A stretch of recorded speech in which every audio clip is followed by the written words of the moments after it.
No? All right. Yeah, so I was asked to give a little talk about some various methods of reusing yeast or yeast strategies, let's say. You can certainly easily enough go out and buy yeast for every batch or buy dry yeast. That's what I had been doing, and I've been doing a little bit of harvesting and repitching. How many people have done that? Saved a little yeast at the bottom of a batch, repitched some of it? Not too many people. Yeah. So, and that's certainly a pretty simple method. Once you use some of the calculators, you can figure out how to repitch yeast and not buy it. It makes it easier if you're going to brew, consecutively, like within a couple of weeks. You can just save a little bit. There's some online calculators that can help you figure out how much to repitch. And that's what I had been doing. And then what got me into it, I guess it's probably like 6 months, 8 months ago, I was on WHOtalk, and there was some microbiologist in Helsinki who had successfully hybridized some yeast and came up with a really unique sounding yeast that I really wanted to be able to experiment with, and that's what he was looking for, some homebrewers to experiment with it. And it quickly occurred to me that my method of keeping it in a mason jar in the bottom of the fridge, it's going to drift, and I'm not going to be able to, when you keep them that way, they can mutate, and then you think next you're going to use it, and then 2 months go by and you don't brew, and you open up the jar and it smells bad. You really want to question if you should use it for a batch. So basically I started poking around. I had read about it years and years ago that different ways that yeast banks and some homebrewers have been saving yeast by freezing it, which basically can put it into a suspended animation, and in theory you could probably use it for years to come. They say 2 to 3 years is a good window.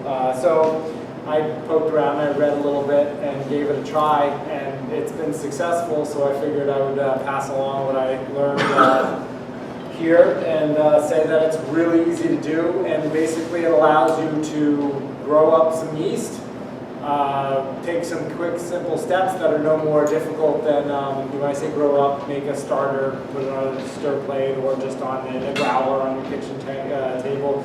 If you use a smack pack or a Yeast or a White Labs tube, you've probably made a starter. If not, there's a lot you can read about doing that. If you have done that, then it's this process of freezing is basically just as simple as that. You're taking a little bit of yeast, you're mixing it with some glycogen, and which keeps the ice crystals from killing the yeast when you freeze it. Pop in the freezer, and it's good for several years, if not longer. So that was basically the process. I sent out an email. I don't know if everybody got that. Probably better if you really want to dig in and give this a try to go through that. It's just as far as trying to remember what it is. But I brought some of the components that I went out and found to do it. Just to show. Basically, as I was saying, you can, as simple as taking whatever yeast you want to reproduce, if it's or hold on to, be able to use it going forward. You're going to want to make a starter with it. So if you don't know how to do that, there's more than enough write-ups online, or I'm sure swing by Phil's shop and he could walk you through the steps. He probably has all the dry extract and various vessels to do it, where they can walk you through that, or you could even just do it from a pack of dry yeast. And basically, you would want to make a starter, basically a 100 milliliter starter.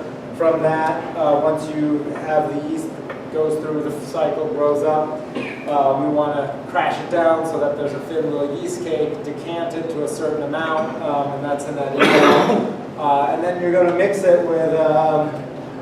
I found there's some different names for it, but basically what I found is propylene glycol. There's, as I say,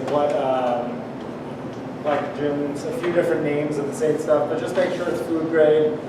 They use it for making soap. That's why it's pretty widely available, I think, and they also use it for, say, like skin treatments or something. So you can find it also at the drugstore, and this basically keeps the water content from freezing. You're mixing this into a little a 25% water, a 25% glycogen, and 75% water. You want to sterilize it. I have a pressure cooker, so I sterilized it in that. You could probably just put it in a saucepan with boiling water, boil it for a while.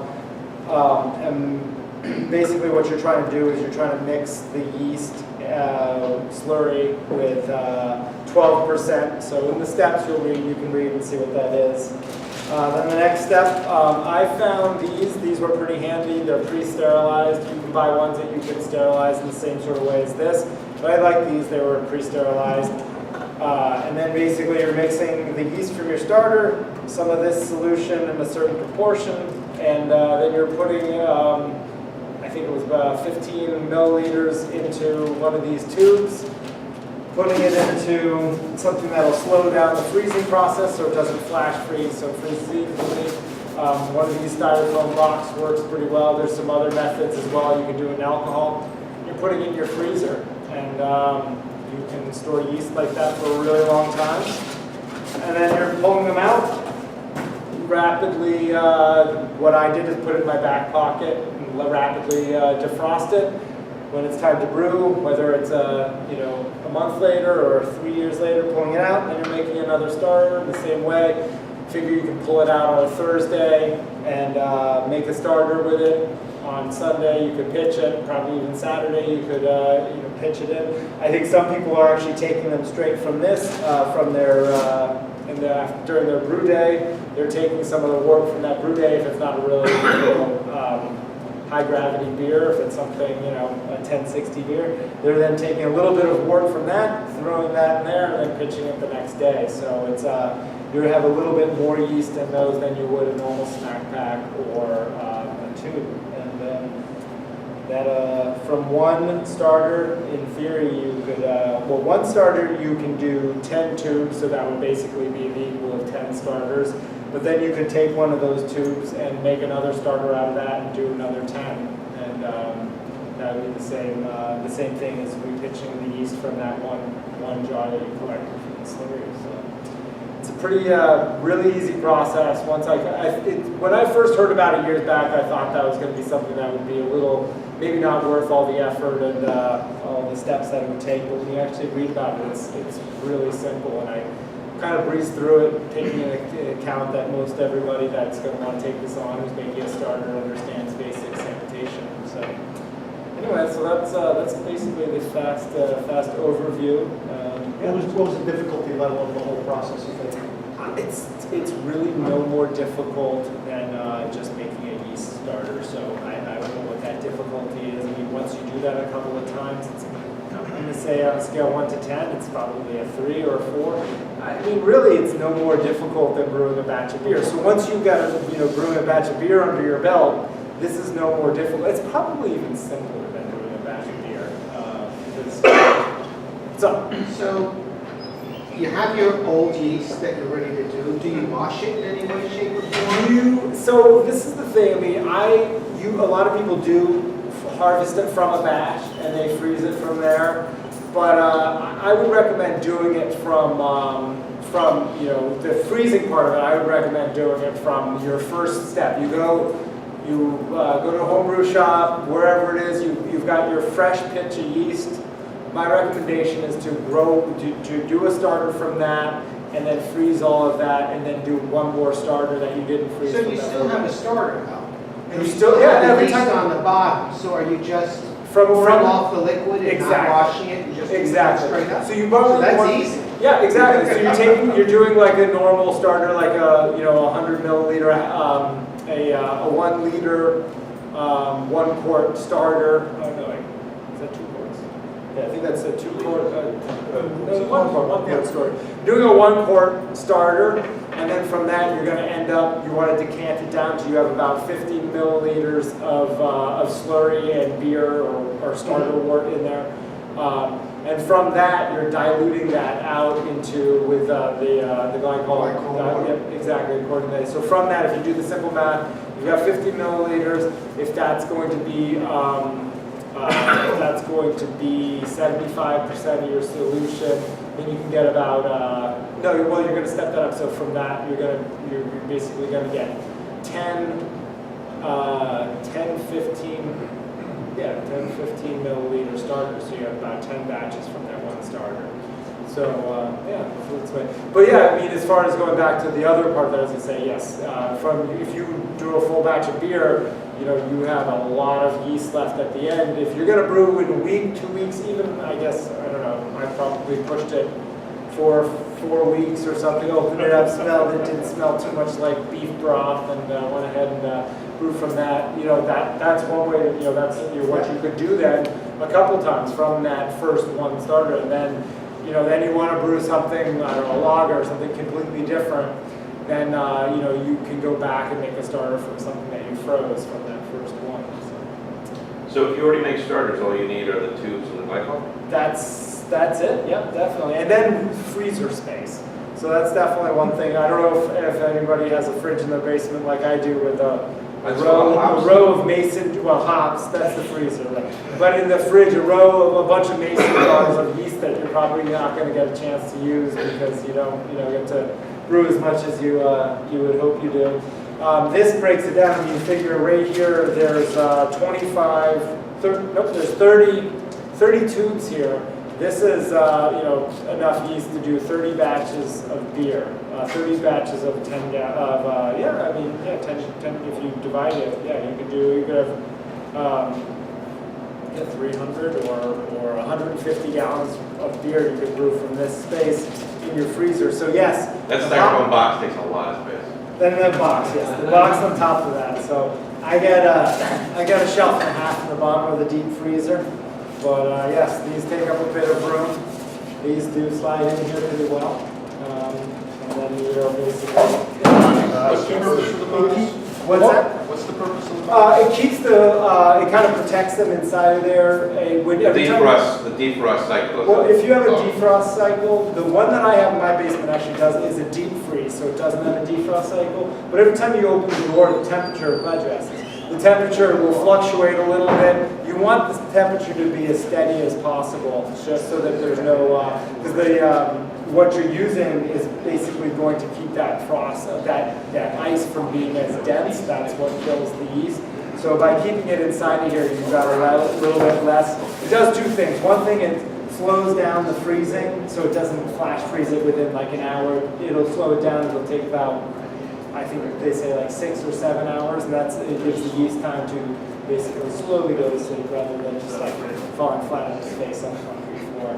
And then on top of it, the other thing that it helps with is to protect it from temperature fluctuations. When the door gets open, you rummage around, and find a T-bone, and So in the case where my hop freezer doesn't get opened all that often, So yeah, you would be fine. I mean, you could definitely leave it in there. but if I left it with my ice cream, that I would get. Yes, your ice cream, problem. yeah, definitely. Yeah, so that's the process. And basically, if you can make a starter, if you can make a successful starter or brew a batch successfully without contaminating it, then it means you have a good take on the hygiene that is needed for a batch of beer. So I think you could take this on.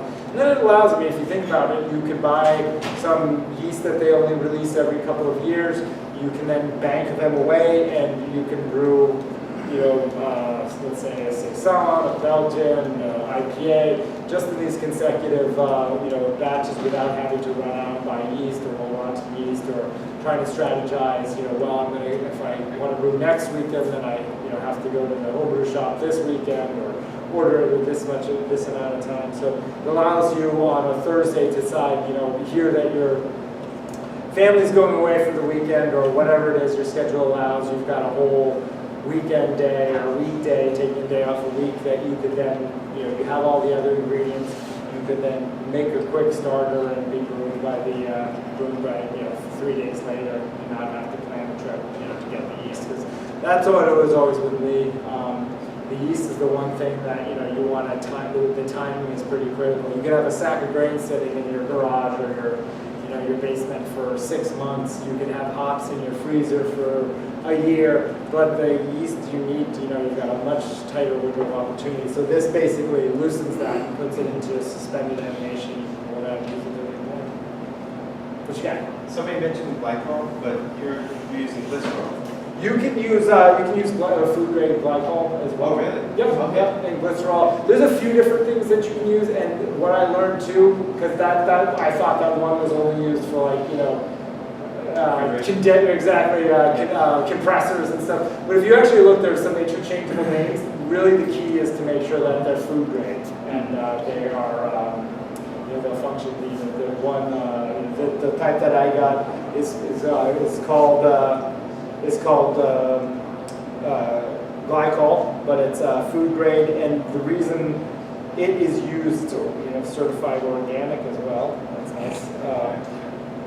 But this one is what they use. This is a emulsifying and moisturizing for personal care products, and that is soap basically. So that's the personal care. So yeah, so you just want to make sure that it's food grade and that it's there's a list. There's a few different things, but yeah, I just found it on Amazon. I think the bottle, Amazon Prime. I think the bottle was $8 or something like that. And this is I've frozen probably. I think right now I must have these are 30. I must have 45 tubes, and I've used about this much of this. So this is going to be a long supply. Are you freezing and mixed cultures? Say again? Are you freezing mixed cultures? I have not freezed. I've mixed cultures. In theory, you could.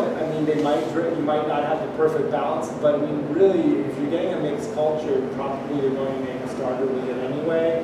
So I guess you're going to make 2 starters with it. So if one of them really outgrows, is going to outpace the other, it's like making 2 starters with it. But it's certainly less likely that it's going to outpace in a 100 milliliter starter than if you do a whole batch and it runs that whole process. So. And Chris asked that before, and I guess one of the important things is to make sure that that you're not going to be trying to freeze and bank away stressed yeast. But you could do mixed cultures. They might not be exactly that same balance. I'd say that if they're probably mixed as far as you have bacteria in with Brettanomyces and yeast, you could definitely see some shift in that, especially with the lag for Brettanomyces and bacteria. So you might end up with a little disconnect. Some of them might not survive as well as the other. Yeah, I would imagine that bacteria and Brett, because I think a lot of the bacteria they'll actually their cells are so much smaller. And it's the same with the Brett. That's what I've heard too. That the Brett, that you can actually freeze that in an ice cube tray and it'll survive because they're so much smaller. You'll kill some of them with the ice crystals, but their cells are so much smaller that they'll dodge the ice crystals, freeze them. Can you describe the process of harvesting the yeast? From a batch of beer? Yeah, sure. What I've done it 2 different ways, and I can't tell you that I've noticed too much difference. After you have a carboy, you rack off the beer into a keg or into a bottling bucket, and then you've got a little bit of beer, and you've got some of the slurry, that cake at the bottom of there. Best thing to do is try to get as much of that mixed back up, suspended, and then pour it into a mason jar. You want to get an even cross section of it. You don't want to get just the top layer or just the bottom layer. Because what you'll have is some of the yeast that first tapped out first, or some of that tapped out last. If you don't get a nice cross section of it. If you get the stuff that dropped out first, you're probably going to not get the same. Last time you brewed a beer that dropped from, let's say, 165 down to 112. If you got that first yeast that all dropped out, that quit first, it's probably going to ferment a little faster, but it's probably, instead of ending at 1012, you'd probably maybe end at like 1018 or something like that. And if you get the last yeast on the very top of that yeast cake, then you're going to probably get some that's really, it's going to be slow to start, but it's probably going to ferment it down to, let's say, 1006, 1008 or something like that, and it might never drop clear. It might still be cloudy the whole time. So you want to get a cross section to try to, like we were talking about, like try to replicate that original beer, because even in that single, even though maybe it's a monoculture, one yeast, even in that one batch, you'll definitely get some different behaviors. So you want to try to get as much as possible. I guess the best thing, if you did primary like in a bucket, you could take off the lid and you could go in with a sanitized spoon into that yeast cake and scoop just a small amount just straight down to that cross section. That's probably the best way to do it. But what I usually do is take a carboy, because that's what I brew fermenting. Take that, just shake it up, and then pour out enough. I don't know. I use quart jars. Probably fill that up 3/4 of the way and put a lid on it. Put that in the freezer, and then try to, and then take a, see how it looks, see how it smells, see how that batch turned out. If that batch turned out well, chances are the yeast in there was good. There's nothing to worry about. There certainly is a chance that something got introduced that you don't want in there at very late in the game. So a couple of before you're gonna use it, before you even fire up your brew kettle, smell it. Make sure it smells like something you would want to drink. It's gonna smell yeasty, but if it starts really smelling like briny, meaty, kind of that frothy, it's I think the description that's probably best for it. Then you might not want to use it, but then you might want to pull the dry yeast packet out of your freezer and use that. Or And can you combine them? combine what? Like take the dry yeast and that yeast and turn it. Mix and match? I think if you're gonna, yes, you could do that. I think if you're gonna resort to dry yeast, you should probably do that. Just all dry yeast. Yeah, I guess so. I mean, you could certainly try both. I guess if it's something, I guess in certain situations you could certainly try that. I don't know. Yeah, and then basically what you want to do is then online there's Mr. Multi, there's Bruce Smith has a calculator. There's a lot of pitching calculators that you can use if you just Google yeast pitching calculator.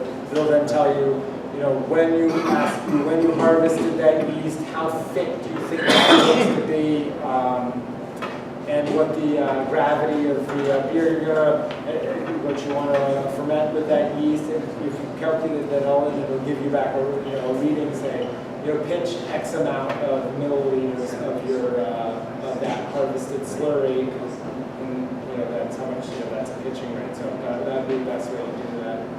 Well, the other thing I was going to say too is if you rack off some yeast, some English strain, you'll end up with a really solid yeast cake. So when you're racking that beer into a keg or into the bottling bucket, you might not end up with any beer or very little beer. And then something you can do is if you boil and cool some water, if you add boiled and cooled water in there and mix that up, that's probably even better. Some people like to think that keeping the alcohol from the beer helps keep some bacteria from growing, but there's also schools that say that when you're putting in that boiled water, you'll have driven off all the oxygen and it'll help put the yeast to sleep. It won't metabolize and it'll be fresher once it gets back in there. But if you harvest that, as I was saying, and then use a pitching calculator, you can take that slurry, brew your batch beer, take that slurry, when you start brewing, set it on the counter, let it come up to room temperature, pour whatever measured amount into something, like a Pyrex measuring cup that's been sanitized, and you can go ahead and take that and then dump that right into that batch of beer, and off it'll take in 12, 18 hours. There's no way to know from that how many cells you're pitching.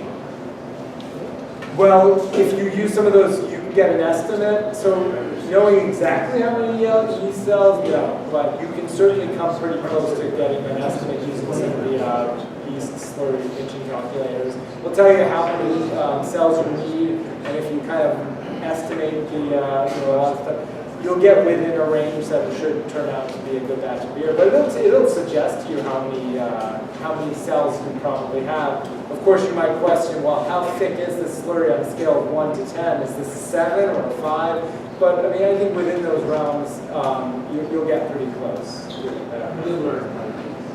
What's that? You'll learn. Yeah, you'll learn. But I mean, I think using those calculators, I think compared to what a lot of people do, which is just dump it right in there, you know. I think using those will give you like an educated guess close enough that you'll have a good result. But yeah, exactly how many yeast cells versus how much, you know, coagulated protein and dead yeast and hot matter and all that type of stuff. No, you probably won't know. What happens like if you put in with other products in your brew, like oat chips or some of these other things? Is that So having with an that, impact? with oak chips, I would definitely not recommend putting them in. I wouldn't harvest any. If you're putting too much, if you're going to dry hop or put fruit or oat chips, you probably need to do that in a tertiary, you know, secondary, like, you know, you're going to brew, do your primary fermentation, ferment out in a 2 or 3 weeks, something like that, and then put it, you know, rack it into a different carboy, and that's where you're going to want to add your fruit, your hops, your dry hops.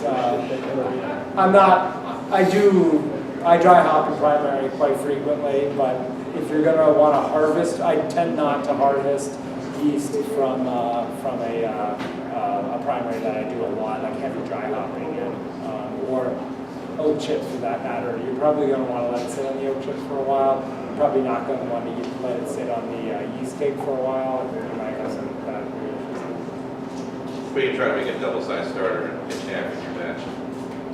Harvest the other half. Yes, exactly. Exactly. If you want to do that, if you want to freeze them, then you should make, well, if you're going to freeze them, I would just start, you know, that's almost a project. I count that or treat that as a project unto itself. I make a starter, let's say one weekend, grow that up, then freeze it, and then from that I hold out one tube for that, put more starter wort, grow that back up, and then brew my first batch of beer with that. And then everything I have frozen will pretty much behave exactly the same way, so I'll be making a starter from all of that. I have not, and some people do, some people definitely harvest yeast from a batch, from primary fermentation, if it's, you know, a 1050 batch of beer, and they will freeze that. I don't know, but to me that seems like it's simple enough that you should do that in 2 different steps. All right, I don't know if you guys are tired of listening to me talk all the time. Thank you. Thank you. The last thing I'll say is if you want to try this, you know, feel free. I just emailed something out. Ask me questions in email when you start doing it. It's probably a lot I can easier take the once you start styrofoam doing box it. home, I get one.